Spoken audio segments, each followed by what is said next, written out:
This is a bag of rice. But let's imagine that these rice particles really are the trillions and billions and millions of viruses and bacteria that is all over the world. With all of these viruses and bacteria that are spreading, we're breathing it all the time. In fact, you probably have this many, all of these, you have this much viruses and bacteria in your own intestinal system right now as we speak. And we're all in a panic. We're all in a panic because there's a brand new virus we're all worrying about. This one right here, the coronavirus. Can we see that? Can you see that? We're like, oh my God! The coronavirus is going to get us. Now, forget about all the billions and trillions of other viruses and bacteria that are out there. Many of them can kill you, multiple strains of every single one. This is the one we're concerned about this week. And so Chuck Schumer and the World Health Organization are going to just funnel millions and billions of dollars into trying to deal with the coronavirus. So they're going to work on a vaccine for it. So here's what I'm going to do. Let's just say they come up with a vaccine. I'm going to paint this little piece of rice red, right? This one is now a vaccine-preventable illness. Coronavirus is.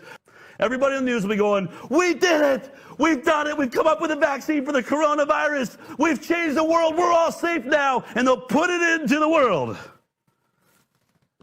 And I'm thinking, what the hell did that just do? There's literally billions and trillions of other things that can kill you because you got one red rice flake and you have a vaccine for one of these. We're all jumping up and down like we're suddenly saved. This is moronic. Do you realize that your medical establishment thinks that there will be a day when they will have a vaccine for every single one of these bacteria and viruses? That's their plan. Does that sound stupid to you? Let's take it a step further, shall we?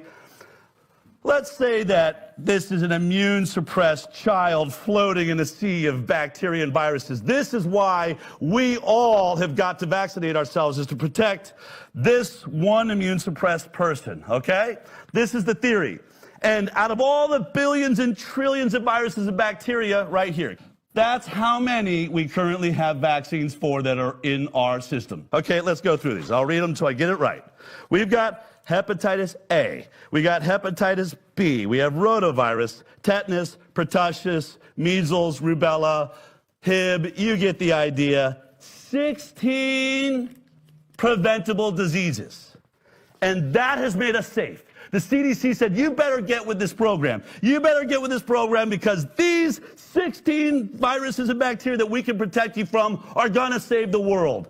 And I'm looking at all of this and saying, how can you be so stupid to say that? This immune-suppressed child at school is not protected for any of these others, just the vaccine-preventable ones. And somehow the anti-vaxxers are putting us all at risk because they won't take those 16 vaccines for those viruses and bacteria. And we're all saying, but what about the other trillion? That this kid or this immune-suppressed person is always going to be coming in contact with. Many things that can kill them. This doesn't make any sense. And you are trying to force these products on us because of what? Literally a drop of water in an ocean. This cannot be the approach to health. But why has it become the approach to health? Let's talk about this immune-suppressed person, okay? When we think of measles, here's what we know about measles. That back in 1961, when they looked at the stats on measles, you could say that 1 in 500,000 people died because that's the entire population. Or if you were infected, 1 in 10,000 of those being affected would end up dying. So 1 in 10,000, otherwise known as a 0.0001% chance of dying if you catch the measles. Okay? Now let's think about that. Let's think about, we are talking about the immune-suppressed person is the 0.001% of us. Can I bring up a chart of people? Can I show you this? Bring this up here. Can we see this over here? Where am I looking? Right there? Right there. Okay. Imagine all these people represent 10,000 people. 0.001% of them is going to die from the measles if they get it. 0.001%. Why didn't pharma make a product for the 0.0001% of us? Why didn't they take care of that person? Because the 999% of us do just fine with the measles, end up having lifelong immunity, which creates herd immunity. Why didn't they just take care of the 0.001%? You know why.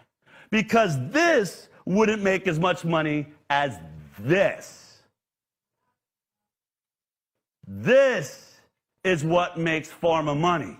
Instead of taking care of that one person, make everybody else take a product to take care of the 0.0001% of us. This is the greatest marketing scheme in the history of mankind.